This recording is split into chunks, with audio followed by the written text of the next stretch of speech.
Yes, it's the sports outlet with Kei-Touch. Today, just so excited to have a former professional soccer player. He left home at 13, yes, 13, to chase the game. He's competed in 21 countries and he's won 5 championships with the Baltimore Blast. So excited to have on the sports outlet with Kei-Touch, Denison Cabral. There you go. Thank you so much. Thank you so much for the opportunity to be here. I'm excited. Oh, always excited. I mean, we have pros here on the show. Coach Kenny Gray. Coach, this is just so exciting. Go, Coach. That's right. This is going to be an amazing show. Welcome, Dennis. Thank you. So just tell us a little bit. You're from Brazil. Tell us a little bit about being a kid in Brazil and the relationship with soccer. Yes, well, thank you for the opportunity to be here and then share my experience and background. Yes, just like you said, in Brazil, it's part of the culture. We tell everybody that in our country, you learn how to kick a soccer ball or you get a touching on a soccer ball before you even start walking. So as a boy in a family with four other boys and a sister, everybody played soccer. Whole family's involved at some point. And my dad had worked for a professional soccer team in the administrative office. My 3 other brothers played professionally soccer, so everybody was involved. And at some point, I had the opportunity at age 13 to leave home and play soccer at an academy that they had 10 hours away from home. So I left and went to school at another city, and I lived there. And 2 years after that, at age 15, I became a professional futsal player. So it's different. Here you see an American opportunity to play at a competitive level, playing in high school, playing in college. And it's great. So many different sports. And I'm watching kids playing basketball, baseball, lacrosse, field hockey, floor hockey, baseball, all different sports that I didn't get exposed to. And it was funny because when I first met Coach Gray, he invited me to come out and play in this softball charity event. And he said, "Do you know how to play it?" I said, "Coach, look, I have no idea. I don't know the rules. I don't know, I don't know positions. I don't know anything about it, but I'll be happy to get ready to play." It was because, again, I'm coming from a country that it's part of the culture to not just play, but love the game of soccer. We play, we watch soccer, we talk about soccer, we live soccer, like it's everyday thing in our lives. So it's different. There's a lot of street soccer in our country. Kids learn how to play, not really in academies, and you don't sign up for camps, you don't sign up for clinics. You really learn how to play with your older brothers, siblings, and then obviously and then family members, but it's on the streets when you really, really learn how to play the game. You played against older kids, bigger kids, stronger kids, faster, better, so then you end up learning, or then you don't learn. So, but the majority of the time, then you learn how to play the real game on the streets of Brazil. That's part of our culture. Wow. But that's just amazing at 13. 13, you left home. Coach, from a coaching perspective and seeing young athletes, and you've been doing this for decades, Coach, how many young men have you run across, or young athletes in general, where they were just that confident at 13, or you saw that pro capability in them at that young age? Well, in this country, what I'm used to, we know the game. I'm not sure if it's a culture, though, right? We play games. We know there's a pastime, softball, whatever. But there are kids who believe at the age of 13 that they're good enough to be a pro. I've seen kids we had one on this show, Mr. What's his name? Played overseas. I just talked to Brevin Easton. He was 13. He probably didn't know that, but I saw that. I'm not sure the difference between Denison. Did you know you would be a pro at 13, or did the game see and saw that you would be a pro? That's what we got. That's what we're talking about here for me, in that respect. Yes, one of the things that Coach just and I agree about coaches being able to recognize that. I coach soccer here in the U.S. already for over 20 years, and you can recognize the potential. Yes. The difference is in our country is that there's opportunities for you to move at age 13 and 14 to a different state, to become, for them to prepare you for the pro, experience. So in our country, they recognize those players at an early age with the potential, and then they invest, that is the difference, the main difference. When I played, my family could never afford for me to be playing soccer, like paying to play, right? At age 12, and I'm not exaggerating, I'm not lying. At age 12, the club that the coach watched me play and recruited me by playing in a tournament. It was like a weekend tournament. He came to watch me play, and he said, "Look, I like the way you play. We need a player like this in our team. Can I speak with your parents?" So they came to my house. Him and the manager of the club came to my house and offered me an opportunity to pay for the bus to get to the practice 3 times a week, a snack, because I would be leaving from school straight to practice. So they will provide it. They provide at the time a snack for after school before practice, and then they will take me in a bus back home all the way to the door. But they also had like a light dinner after practice. This is at age 12. And then they paid for all tournaments, uniforms.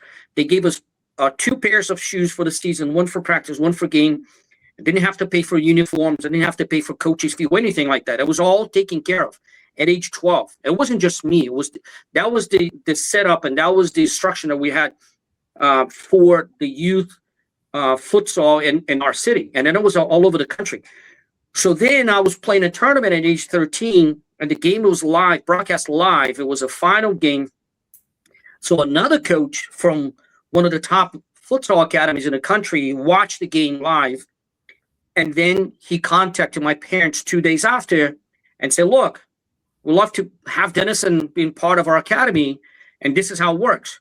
We would like to pay for you guys to come out of here, take a trip to 3 days, and you can meet the entire, the club. You're meeting, the people going to be dealing with him for the school, and then for the dorms, and then he's going to meet the coach, and he's going to meet the whole instruction, and then you guys can make a decision on this." So we went there. My dad and myself went there. We met everybody. The last one we met was the coach. We met people in charge with the school part of, the traveling part of, the health part of, and then the administrative part of. And then we met the coach. So I watched 2 of the practices, and I loved it. So then a month later, I moved, went back home, and then I moved back to the academy. So there's never a money that was provided from my family for me to have those opportunities. Everything was paid. So I was living in a dorm with 9 other players from different cities of different states of our country that got recruited the same way. And then they had the entire, everything was so taken care of because the club was investing on us. It wasn't us, my parents investing in me. It wasn't my parents, "Hey, at age 12, 13, 14, we're going to pay for you to play, so hopefully you become a professional soccer player." It was totally the different way. The club paid for all the expenses and everything. We used to travel to tournaments everywhere in the country. We used to train twice a day. We had, like best restaurant, at the place. We had the dorms. So we had time to go to sleep. We had a time to train. We had a time to eat. We had time to go to school. So it was can you imagine that? Like, and then for me to come out of here and experience totally a different way that I coach soccer. Right? I'm a technical director of Maryland Rush, a youth club that we have here in Annapolis. And I see it. That it's an investment of a family into this player. And in our other countries, it is a totally different way. So then there's no issue with you not being able to afford to travel to a tournament, to buy the uniform, to pay for the coach's fee and the club's fee. So that changes the entire thing. You get the best of because of the quality that they see it, and then they invest it. So it's totally different. So that's how my story started. That is awesome. So tell us a little bit about how you ended up here in the USA playing indoor soccer and winning 5 championships with the Baltimore Blast. Yes, great times. We had a great time. So it's a crazy story. I'll tell you quick. I came out of here to US invited by 2 different agents, one from Brazil and one from Italy. And the idea of coming to US, we went to Florida. It was just to try out for this soccer club that they had in Florida. It was an international program that they had. And they had players coming in here and trying out. And then the club would provide opportunities for those players to go to Europe. They had a great connection with Germany, Austria, and Italy. So you will try out here in US, and then they will take over you, they will manage your career. So if they liked it, they will go and say, look, we love how you play. We're going to keep you here in US. You're going to keep training in Florida. And then any opportunity for you to go and try out in Europe, we're going to pay for all your expenses and we're going to send you to Europe. And that's what it was. That was the promise. Well, I prepared myself to come out to this tryout. I never played soccer before in my life, a real soccer with the grass. And then I came out of here. I went through the tryouts and everything was fine. And I was promised, I'm telling you for everything in this life that I'm not lying to you. I was promised $30,000 at the meeting at my house in Brazil. $30,000 we pay for your right to manage your career. And for somebody who didn't have that much money coming in, I was 18 years old, still playing and making, a decent money, but nothing like a $30,000. And then they promised me, if you go through the tryouts and they want to, and you make it, you have a 15 days in US, then we're going to give you $30,000 check. Now you're our player. Now our agents is going to manage your career. Well, that was all lies and all promises. It didn't happen. So they came out to me and said, Denison, here's the deal. You passed the tryouts. They want you to stay here. They wanted to invest in you, but they don't have the $30,000. We don't have the $30,000. I'm sorry. We're not going to be able to pay for you. So here's the option. You can get on the flight tomorrow morning, and then you don't owe us anything. You can go back to Brazil and go back to play futsal professionally. It's up to you. Or you can stay here. We don't have any money to give you. I had $20 in my pocket, but not even in dollars. I had it in Brazilian money, reais. And wow. You have a 5 minutes phone call to make that decision. What would you like to do? So I call my parents. My dad say, what would you like to do? Do you think that is a good idea to stay there? Or you wanted to come back home? Whichever decision you make, and we have your back. So I say, you know what, Dad? Never been an American in America. I wanted to stay here as long as I can to see what comes up. And then that's what happened. I decided to stay. A month later, I got the opportunity to come out to try out in Washington for indoor soccer. I never heard about this game in my life. We don't have indoor soccer in Brazil. There's no boards. There's no indoor soccer like we have here. So I tried out here in Washington, D.C. The coach wanted me to stay and sign a contract, and then I was offered an opportunity to come out of here. So that's how I stayed. And then from that point on, I started playing indoor soccer, played 2 seasons with the Washington Warhogs, and then Coach Kevin Healy from the Baltimore Base watched me play and say, I wanted to bring it to Baltimore. And I was like, where's Baltimore? No idea. Let's do it. And then I played for the Baltimore Base for 2 seasons. We won the national championships in both seasons. And then he said, I'm going to introduce you to Mr. Ed Hell, the owner of the Baltimore Blast. I said, what's the Baltimore Blast? I have no idea. Baltimore Blast is one of the top teams in the history of indoor soccer. We're going to bring it back in 98, and we want you to be part of that. Let's meet Ed Hell. I guess he's the boss. We met Mr. Ed Hell, and then I end up signing the 5 years, actually 2 years contract until the 3rd game of the season. Third game of the season, Ed Hell comes in the locker room. This is a true story. Brought Kevin Healy and said, Kevin, you're the team manager and you're the coach. I want you to bring Denison on Monday to our office. We're going to sign a 5-year deal contract with him. 2 years is not enough. And then that's how to start the whole thing. And then 5 championships in 7 years. We won 5 championships.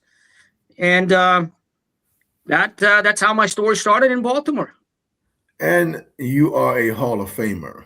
However, because you're a Hall of Famer, explain to everyone the difference between indoor soccer and outdoor soccer. What's the differences? Yeah, the difference obviously is the grass. And the size of the field. The outdoor is 11v11, indoor 6v6. Just for people to understand that the major difference is the size of the field and the number of players. Those are the major difference. The indoor soccer is played on the same. Pretty much, you just lay down the artificial grass or the carpet on top of the ice hockey. It's the same size of the ice hockey with the same boards, and you have 2 holes on the wall. Those are the goals on each side of the field. So, just like an outdoor, one ball, you have, it's a 6v6. You have 2 teams with 1 goal each team. And the subs on the fly, not like an outdoor, but the sub is just like a hockey. You just go in, sub in and out. And there's penalties, the shootouts and power plays and all of that in indoor. In the real soccer game, there's no penalties for 2 minutes. There's no power play. It's 11v11, 90 minutes. And, in indoor soccer, there's 4 quarters. So, there's some similarities, but it is a huge difference. So outdoors are 2 halves, right? 2 halves, 45 minutes a half, plus stoppage time, extra time. Okay. Yeah. That is so cool. Just real quick, if you want to follow Denison, you can follow him on IG at _D.C.F.A._.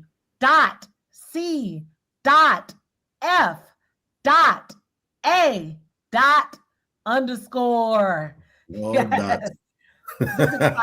DCFA, Denison Cabral Futsal Academy. That's the name of our futsal club for 20 years in the business already here in Millersville, Maryland. So, Denison, since you're saying futsal, I've always heard football. So what is the difference there? So futsal is the only official indoor soccer recognized by FIFA. Okay. So futsal has been played everywhere in the world. I had an opportunity, just like you mentioned before, 21 countries visiting, playing, kicking the ball around. And one of the places to me, in all of all those 21 places I've been playing, I had an opportunity to play in Siberia. Went for a futsal tournament in Siberia for nine days. I went to places like in Germany, in Holland, Spain, all different places. But Siberia was the one that, we went there and it didn't get dark at all for like the entire time we were out there. We had to close the curtains because it was sunny the entire day. It was very special experience. So futsal, it's played in the indoor.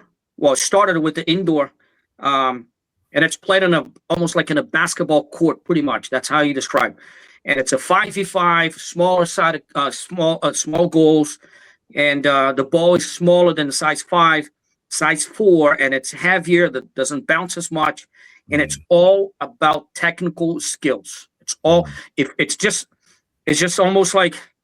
The way to describe to people, it's just like a basketball, like a street basketball, all skills, great pass, great first touch, dribbling, a lot of one-on-ones. So it's a lot different from indoor soccer and outdoor soccer. Oh, okay. Wow. And so what do you find to be more challenging, indoor or outdoor, or the major differences to you? Well, I was discouraged as a kid. Which I talk to the kids that I coach all the time. Don't let anybody ever tell you that you're too short to play soccer, that you're too tall to play soccer, or you're not inappropriate. You don't fit for this game, right? because we face situations like that when kids get discouraged at a young age. Well, you're not too tall. You're not tall enough. And that happened with me, right? I'm 5'3.5". I have to use the half because my daughter's it's 5'3", so I have to be taller than her, even as just to say. So I got discouraged by family member. I got discouraged by coaches, and even here in U.S., people doubted that I could handle playing in a professional indoor soccer level. And it was always about the size. It was all about, so I tell the kids and I tell everybody, look, you're going to have challenge regardless if you're tall or not, regardless if you're short or not, regardless if you're a little bit slower than some other kids. You know what it's going to be that's going to make a difference? It's going to be if you have not just the technical skills, but if you have in your heart that you can fight and you can be a fighter out there. You can be a player that's going to give everything that you have in your heart, all the energy you have. That's what's going to make a difference. And I coach that from the 5-year-olds. I coach all the way to the pros. I coach a high school today, and I tell everybody, coaches want to see people out there working hard. So for me, because I had discouraged moments in my life and as a younger kid, I didn't put this together. So I felt that, well, outdoor soccer, there's those big guys. They're tall, they're strong, they're fast. They have those big, long legs. You're never going to be able to catch up with them. So then, at an early age, I already set myself up to play futsal because it was all about skills. It was a shorter field, court. We don't call field, it's a court. So I identified myself at an early age to play futsal. And then when I came out to play indoor soccer here, I realized that it was a lot more similar to futsal and indoor instead of futsal and outdoor because of the size of the court. Because the number of players, because how fast-paced it was. So when I identified myself as an indoor soccer player, it was a lot easier and faster for me to adapt and get used to. But not that I didn't have enough skills to go outdoor. I just never tried as much as I was trying as futsal players and an indoor. And I started playing indoor soccer, and it was just like, hey, there are going to be some big guys there. They're going to be fast guys. You're going to have to beat them up with your skills, making smart decisions, and then be able to be physical. Why not? So that's why I identified myself. There's different challenges, but I identified myself, and I got a lot more comfortable playing indoor soccer and futsal rather than playing outdoor soccer. Yeah, and the thing is about America, a lot of countries are older than America, and they bring a lot of the games to America. So in your opinion, I mean, what do you think about American athletes? What do you think in this realm, what the American athletes can learn from other countries in the approach of the game of soccer? Well, one of the biggest thing is, I see it today. I tell the kids and I tell the parents, we had an opportunity to take a group of Americans to visit my hometown and play at a tournament out there years ago. And I tell them, like, look, the limitations is going to be on you. Right? And how you're going to make the difference. It's not the 2 training sessions a week that's going to make you the different and the better and the special player. What are you willing to do more off? Yeah. Like when you're not training with your team, that's the difference. And I tell them, like, look, in our countries, this is the craziest thing. I don't know how the rule is today, but I wasn't allowed to play soccer in our school. We didn't have a soccer ball in school. We had to hide them in our backpacks, and then blowing, like inflating like the ball with with your mouth, like just to play for 15 minutes until you got caught, and then you put it back the ball, like in the back, because part of our curriculum in a physical education school, we have 4 different sports. We play basketball, we play handball, we play volleyball, and we do track. Those are the 4 sports that you learn in a physical education curriculum in our country. Because soccer, the kids already play soccer before school, after school, so they're already dreaming about soccer. So there's already too much. So they're introducing different sports to the kids to give them, hey, not everybody's going to play soccer. So what I tell and I see everybody is just like, here you have to have your personal trainer. I got contacted many times, that's still happening, age 6 and 7-year-olds and 8 and 9-year-old little kids.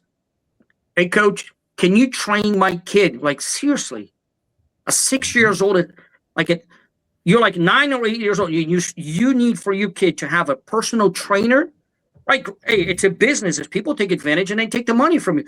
But listen, have you tried to get your kid to, on the yard or in the basement, or even take him to like a 10 by 10 space outside, or even I don't care, and give him some ideas, give him some cones, and let him be creative.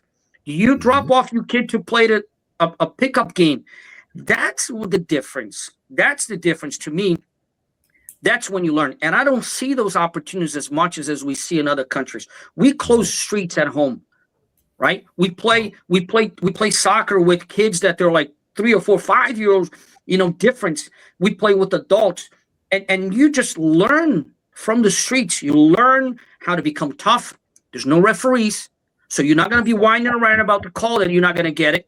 You're not going to have You're not gonna have right. You're not gonna have your parent on the sideline telling you what to do, because people are not gonna allow that to be happening.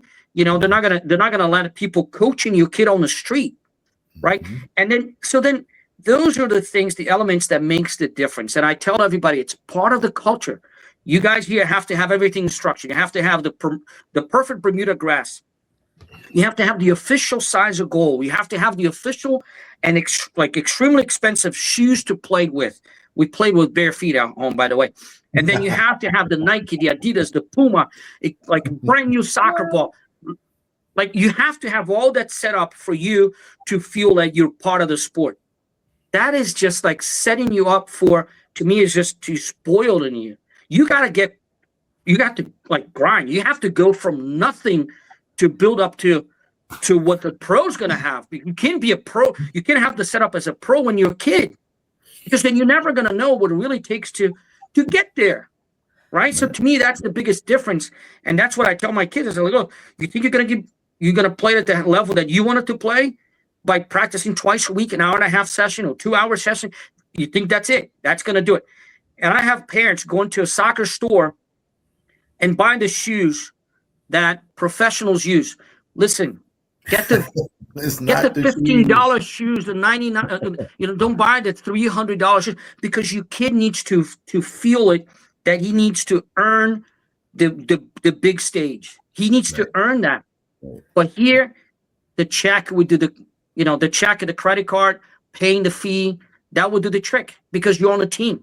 Now you're on the team. You made it. They already got your money. You already got the uniform. You already got the brand new shoes, and you practice in a nice facility with the lights and the grass and everything is all set up. Listen, you need to start from zero. That's what I see the difference here in the U.S. And again, it's not part of the culture. Maybe in different sports, but in soccer that doesn't work, and that's why we're far behind. I was going to say that, because that may be in soccer here in America, but when you're talking about football and basketball, they're playing in the streets. So I'm not sure what neighborhoods, but when you go into other areas of the country and you see basketball players, they're out in the streets playing street ball. Like you were saying, no refs. It's rough. People come out with bruised knees, scabs, elbows messed up. Somebody probably got elbowed. So that's just that might be the spoiled kids you're talking about. But I want to transition real quick, because we know America is really progressive in a lot of areas, even though we're turning 250 years old on my birthday, July 4th this year. Here we go. Just throwing that special out day. there. Yes, very special day. Absolutely. But the thing is, I just wanted to know, because we see here, we have a lot of female athletes, especially like in soccer. Trinity Rodman is a big star in that sport. Tell us a little bit about the differences or cultural shock you may have seen with the progressiveness that we have in America with sports and women. Yes, coming from a country in it was 94 when I arrived here. I never experienced playing soccer or watching soccer at that when I was a kid, like a girl playing soccer. That was no. Girls just don't play soccer. That's it. The best soccer player in the world, Marta. There's it's a really open eyes and just like really deep into what she had to go through to play soccer in her community. She had to lie to her dad who was against that because there you go play soccer with a bunch of boys. There was no other girls playing soccer. She was so good. And the boys, they didn't care as much because they're like, man, this girl can play. But the parents, especially her dad, was just against that because what did the neighborhood is going to think? My daughter's playing soccer? Well, she had to go through a lot of that in order to, she had planned with her mom and said, Mom, look, I'm playing soccer. Well, don't let your dad know because it can be a problem. Anyway, so she had to go through this whole thing. And then not even 10 years later, she was already a big star in soccer, dominating soccer, playing for the national team, and then became 6 times the best female soccer player in the world. So she had to go through this, right? And so many other ones. Thank God the sport's growing a lot in Brazil on the girl side. It's amazing. But for me to come out of here and call my mom and my dad and say, listen, Mom, Dad, I just went to this thing that they call soccer camp. We don't have soccer camps in our country. I went to a soccer camp. I'm dead serious. You're not going to believe this. So many girls. And they're like, what? What do you mean? Doing what? Well, they play soccer here, Dad. They literally play soccer. They're very good at it. He's like, so girls are allowed to play soccer? I said, Dad, they're better than the boys. But anyways, and then the U.S. women's national team, and we joke around, here at home, but that's a true thing. They do have stars in their jersey as a World Cup champions, which the men's don't have that, right? So, and it's crazy because they're the most famous and the most, they're well known in soccer on the women's side all over the world, compared to the men's. So for me coming out of here and recognizing that there was like a women's soccer, they dominate the world, and I see all those younger players here, love it. Our daughter ended up playing soccer, and then to me it was just it was the highlight of my day to watch, Daniela playing soccer, because I'm like, look, coming from a country girls are not even allowed. Now I have a daughter who's good at it, and she's playing and having fun, and I felt like so good about that. And I shared with everybody, hey, by the way, my daughter plays soccer in the U.S. and she's pretty good, by the way. And people are like, what? So it was a shocking, culture experience for me. And to today, I love coaching girls. I coach high school girls. I coach for Severn private school. I'm the head coach of the varsity team. We just won a championship last November. Congrats. And I coach, thank you. I coach girls all day. I have no problem. And it's a challenge to coach boys. But the girls, technically, they're more advanced. And the social part of, they're a lot easier to deal with because they don't think that they're the best ones out there. And in fact, at times you go like, do you know how good you are? You don't have to say that to the boys because the boys all think that they are the best ones. And they fight over that title. I am the best on the team. I don't need the coach to tell me what to do, by the way. That's, to me, it's how the boys think in soccer, in youth soccer. And the girls, they're fun. They're outgoing. They paid a lot more attention. And they literally do what you ask them to do. They try. And they don't even have this title that they wanted to have them as the best one. So it's a lot easier to coach girls. This is my personal opinion. I love coach girls. And I just... I enjoy the opportunity to coach girls, something that I never thought in my life I'll be even, not even dreaming about coaching soccer and the girls team. There's no way in my past that would go through my mind. Wow. And it's just amazing how America changed your perspective with the progressiveness. Absolutely. In the women. Women rock. I mean, of course. Oh, my God. Right. And if you're not involved, you don't know as much. But when you watch girls playing soccer, and at times I see some of them getting a little more aggressive than others, and people are like, oh my God, let it go. Those are the true athletes that we needed. And those girls will love, this is the thing, they love to play it against boys. When we go and do camps and clinics, if there's an opportunity for you to just say, hey, we're going to play boys against girls, they love it. Mm-hmm. And the boys just don't like it because the girls turn into be like a big beasts, and they go out and beat the boys, and I love it. I tell them, hey, you want to mess up with a girl on the soccer field? Not a good thing to do it. Look what happens. And they beat them up by playing, by being physical, by being very competitive, and I just love that attitude. I just love it. Coach, What are your thoughts? Have you ever had a chance to coach girls, women, athletes? Because I know you've coached football and basketball. You're talking about girls. Yes, I had an opportunity to coach girls or women's basketball in England when I was there. And the game, you don't coach the game. That's the real deal. But when you see things going on that you think shouldn't go on, and you're thinking, wait a minute, why are you on the floor? Just pick the ball up. Women in basketball hit the floor more so than they would pick the ball up and go. Boys would pick it up and go. I'm thinking, oh, wait. wait. So it's really about learning the gender, what their mindset is about, but the game itself, we know the game flows according to the rules, but sometimes the rules don't always apply because girls aren't dunking. Girls aren't doing certain things that guys we call play above the rim. It's funny, but those women wanted to play against the boys. It's what Denison said. That competition is, I can play with them too. That's why you see the explosion of women's sports today.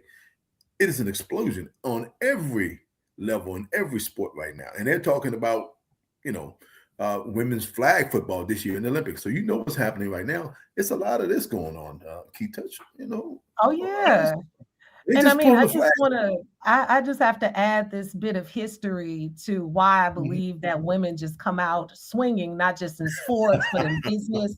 If you think, when we're looking at American history, number one, women didn't get the right to vote till 1920. Yeah. Black men had the right to vote in 1865, whether they allowed it or not, but they had the right on paper to vote. Mm-hmm. And then it wasn't up until, I can't remember if it was 1974, but around sometime in the early 70s, women weren't allowed to have a bank account or buy a house without a man up until that point. So when you look at the 80s and the 90s and you see all this progression, you have women that have been held back. It doesn't matter what their color was. They were white women, black women, Hispanic women. They were held behind. And so now you see them thriving in politics, thriving in sports, thriving in tech, thriving, moving, shaking, because they didn't have the opportunity. And Denison, I think that brings it full circle to the level of passion, because it wasn't always available. Absolutely. It's not available that way in other countries to this day. You don't see women, because, when you look at sports, you look at the strength of a country and you start seeing how they stack up. You don't see that anywhere but in America, and we're a baby, like you mentioned, Coach. To me, it's just it's always storage in their hearts and minds based on what the older generation had to go through with no opportunities, and now they're coming from everywhere, which is like which is a good slap in people's faces. Said, see, why not before? Why not given those opportunities before? Here they are, showing great examples, stepping up and doing things that guys can do it, right? One great example is right there. We're just watching the Olympics. We're talking about and I'm not in all different sports. I'm not like, I don't like this one's better than the other. I respect, and I do have that respect for any professional athlete, because I know what it takes. I've been experienced already. By knowing other people from different sports, what it really takes for you, especially in other countries that are limited to all different things, equipment, opportunities, money to be, to get paid to be able to do that, and they still find a way to become professional athletes, and they're the best in the world right there. But to me, what happened right there in the hockey this past Olympics, talking about the U.S. women's hockey team, right?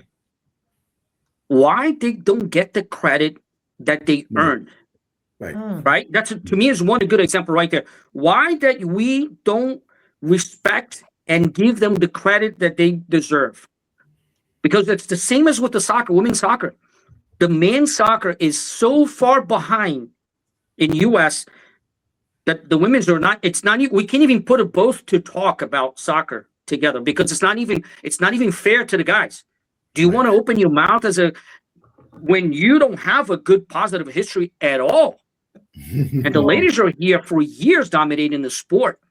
If you needed to talk, you need to talk, but ask questions and see how you can do better, because they can tell you, right? They can tell you. I was very fortunate, God bless the opportunity I had. It was like to play with one of the most recognized and soccer players in the world, who played for the women's national team many years, Kristen Lilly, who's she's probably 5'4", 5'5" the most.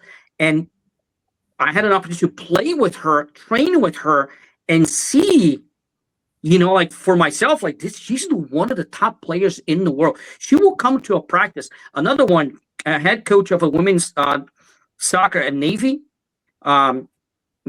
She's like another one that used to practice with us. Her dad, her husband, it was the coach, Mr. Jim Gabera, and Karen Gabera came to our practice. She was making, both of them, making players.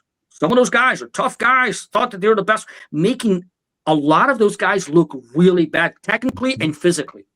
They will come to a practice, and I never saw this before in my life, that I'm like, Jesus Christ, this is incredible.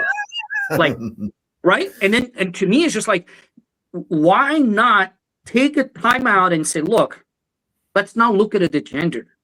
Let's look at it the ability, right? And what they accomplished and what they have to offer, right? Yeah. Why not? Why we have that like blocking in our minds and our hearts and being like old school still in 2026 and not give them the credit and the respect that they earned by doing amazing. The hockey team, you kidding me? Like the hockey team, my wife was explaining to me the whole thing about it. I'm like, so the ladies, like they have a full-time jobs, and then they play like they are like already accomplished this much. And the guys come out of here and make a big deal for just winning now once, or winning, once in a while they win it. Seriously?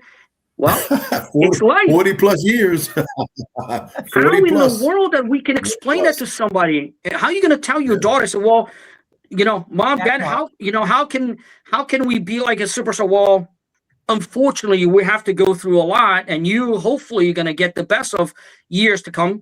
But right now, the men's sport is, there's a lot more credibility. There's a more respect. There's a more, people are watching all over the world. They talk a lot more about. Time out. Kids are not going to understand that. And I hope they don't understand, and I hope they get stubborn, and I hope that they fight through for the next generation to show the man, like, hey, you should just learn from them instead of just talking or not talk about them. And you just segued right into a question about the next generation. All right. We have the FIFA games coming up. Do you think that's going to inspire our American athletes for the next generation to want to get involved, whether it's male or female, but just to inspire them, because we have those FIFA games here now this year? Yeah, World Cup coming up in July or end of June, and for other countries, there's no work, just for you guys to have a good idea. No working on the day of Brazil playing in the World Cup. There's no, I'm dead serious.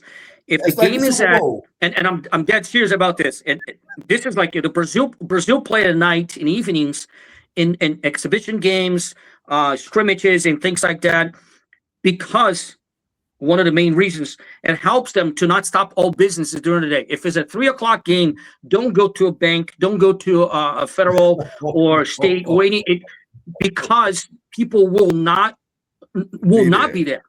They will not be there.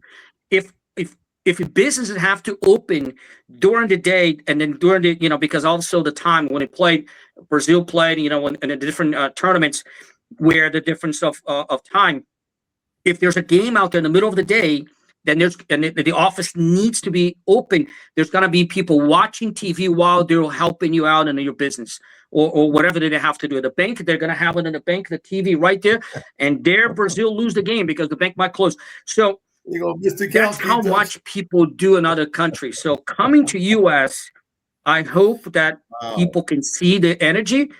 We saw last year we saw the World Cup for club here in U.S.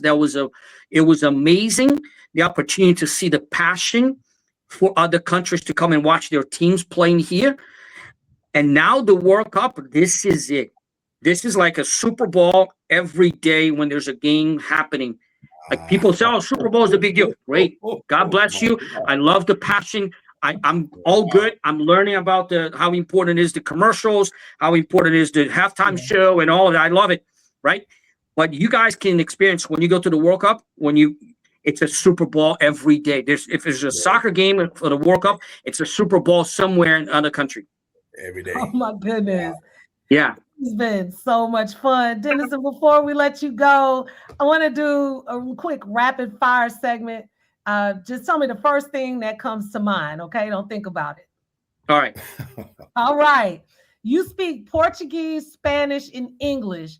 Which language is the most fun to talk trash when you're playing soccer in? Portuguese. Portuguese. You told me you love surfing. If you had to choose one, a perfect wave or scoring the game-winning goal? Perfect wave. Wow. Sorry. You played in 21 countries. What's the most unforgettable stadium or arena you've ever played in? It was in Siberia. Okay.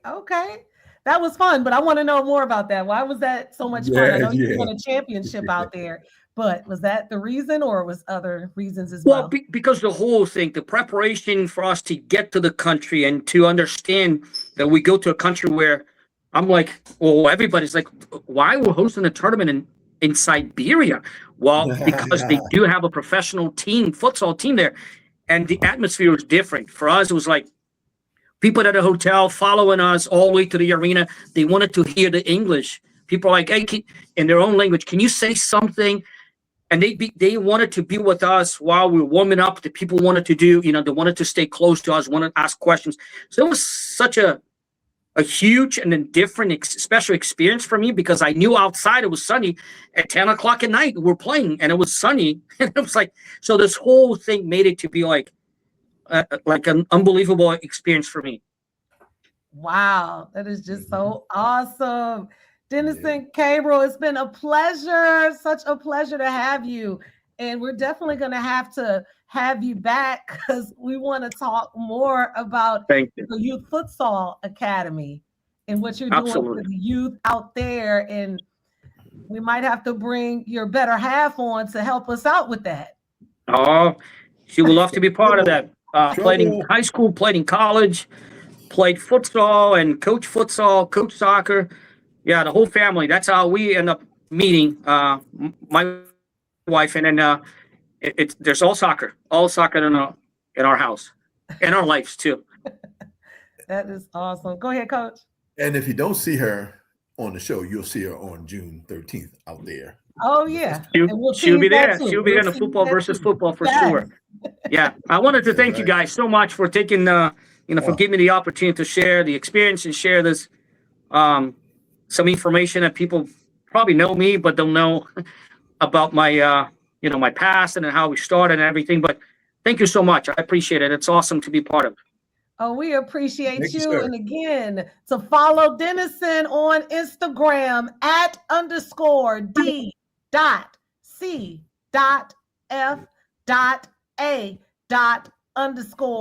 And to follow Coach Kenny Gray, it's at the Coach Kenny Gray, Gray with the A, and then me at DJ Kei-Touch. That's DJ Kei-Touch. And you can also just Google Denison if you want to. Denison Cabral, Football Academy for more information. It's the sports outlet with Kei-Touch. Peace.